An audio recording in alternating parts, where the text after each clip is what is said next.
Ashfaqulla Khan, the paradigm of secularism and unity. Poet, Dacoit, revolutionary. These are words not often associated together with a freedom fighter. Yet, Ashfaqulla Khan stands as proof of all such contradictions, an embodiment of secularism for India. His vision of freedom for his country revolved around happiness and equality for his countrymen in all aspects of their lives, and he was dedicated towards attaining this goal. This is the story of a young, zealous intellectual who laid down his life so that others had a chance to live theirs in their own country in harmony and without fear of oppression. Early life. Born on 22nd October 1900, Ashfaqulla Khan belonged to a wealthy family in the Shahjahanpur district of United Provinces in British India, present-day Uttar Pradesh. He was the youngest of all children born to Shafiqullah Khan and Mazharunisa, who were Muslim Pathans of the Khyber tribe belonging to the landlord class. Members of his maternal family were involved in carrying out administrative duties in the British government. Throughout his childhood, Khan cultivated the habit of reading and became an avid reader. The numerous books he read molded his political thoughts and ideologies and encouraged him to pursue his vision to free India from the British reign. Writings and poems of famous authors enabled Khan to form his own conclusions on a particular subject. One such book that played an important role in his life was The Patriots of the World, which was gifted to him by a teacher. All the books and poems he read were powerful instruments in the growth and development of the intellect in Khan. He was also immensely inspired by Vladimir Lenin and was greatly impressed by the strategy utilized in the Bolshevik Revolution in Russia, which focused on freeing the poor from the clutches of the capitalists. It was found that Khan once expressed an interest in writing a letter to Lenin to utilize the same techniques in the Indian freedom movement. Poet and dreamer, Ashfaqulla Khan was known for his flair for Urdu poetry and was also a great writer.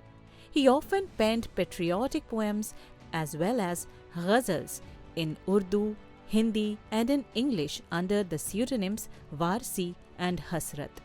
In one of his writings, Khan talked about the divide and rule strategy of the British rulers in India. फूट डालकर शासन करने की चाल का हम पर कोई असर नहीं होगा और हिंदुस्तान आजाद होकर रहेगा. Your conspiracy to divide and rule India will not work.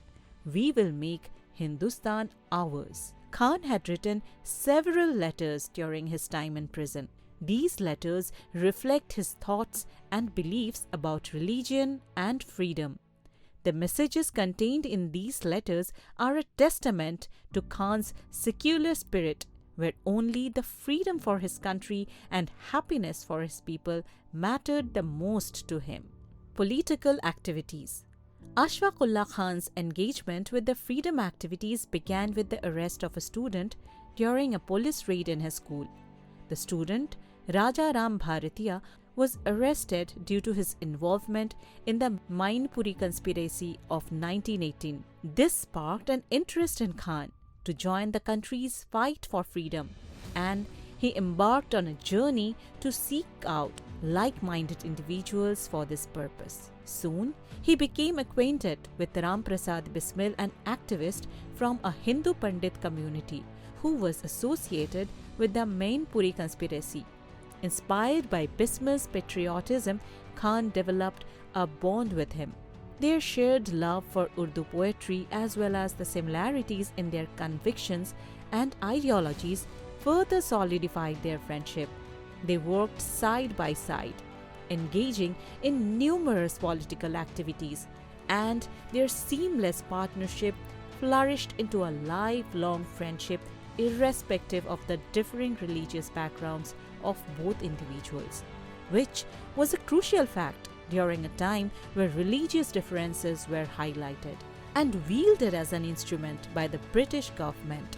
Hindustan Republican Association or HRA, the Chauri Chaura mass massacre in Gorakhpur district of Uttar Pradesh, led to the suspension of the non-cooperation movement initiated by Mahatma Gandhi in 1922. This evoked feelings of disappointment in several independence activists at that time, including Khan. The Hindustan Republican Association was founded in 1924 as a radical response to this, thereby redefining India's freedom struggle. The HRA was a revolutionary organization formed by Ashfaqulla Khan and a few of his associates, headed by Ram Prasad Bismil, consisting of freedom fighters who shared similar views and ideologies. The primary motive of the organization was to work towards freeing India from the British forces by means of armed revolutions as opposed to the non-violent strategy adopted by Gandhiji, Kakori train robbery. To give momentum to the organization as well as to procure the armaments required for its members, Khan and his associates planned to rob a train travelling from Kakori to Lucknow that carried money belonging to the British government. The HRA had previously carried out similar acts of looting from trains to fund their revolutionary establishment, and the Kakori train looting was to follow the same pattern. Khan was initially against the idea, considering the much larger value of the money than was normally looted, but eventually agreed to the plan. The act was executed on August 9, 1925. However, the police later launched an investigation in relation to the robbery and proceeded to catch the perpetrators of the theft, except Khan. All attempts to trace him were in vain as he went into hiding. Khan had escaped to Nepal and then eventually returned to India to work as a clerk in an engineering company at Daltonganj for about 10 months under a different identity. Death. An act of betrayal led to the arrest and subsequent death of Ashfaqulla Khan when, after months of hiding, he came to Delhi in order to identify the means by which he could continue his freedom activities. He planned to go abroad and seek assistance from Lala Hardayal. In Delhi, he sought the help of one of his friends and former classmate who turned against Khan by informing the police about Khan's presence in the area. Armed with this information, the Delhi police reached the place where Khan was staying and arrested him on the morning of 17th July 1926. The culprits of the Kakori train theft was awarded the death sentence by the law. As a result, at the age of 27, on 19th December 1927, the fearless activist was hanged by the British at the Faizabad jail in Uttar Pradesh. Legacy. On 19th December 1997, ₹2 denomination stamps that bore the picture and name of Ashfaqulla Khan and Ram Prasad Bismil were released by the Indian Postal Services, highlighting their actions in the Kakori conspiracy.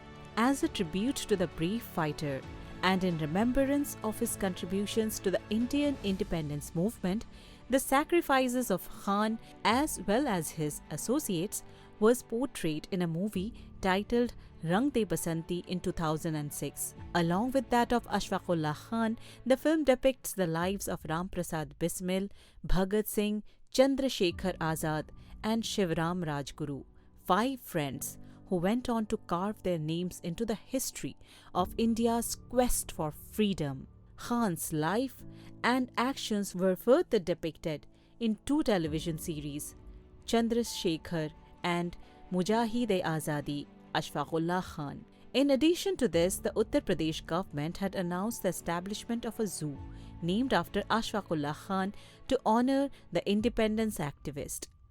Built upon 121 acres of land, the Shaheed Ashfaqulla Khan Zoological Park, more popularly known as the Gorakhpur Zoo, was inaugurated on March 2021 and is said to be the second largest zoo in UP. Conclusion. Often hailed as the first Muslim martyr of the Indian independence movement, Ashfaqulla Khan was more than the religious prefix attached to his name. He is an Indian legend who fully represented the communal harmony and secularism of this country, as showcased by his friendship with Ram Prasad Bismil that lasted till their death. His dedication towards attaining independence for India through any means necessary and his staunch belief in his convictions makes him an illustrious figure in the history of our nation, one that should be remembered forever by all Indians.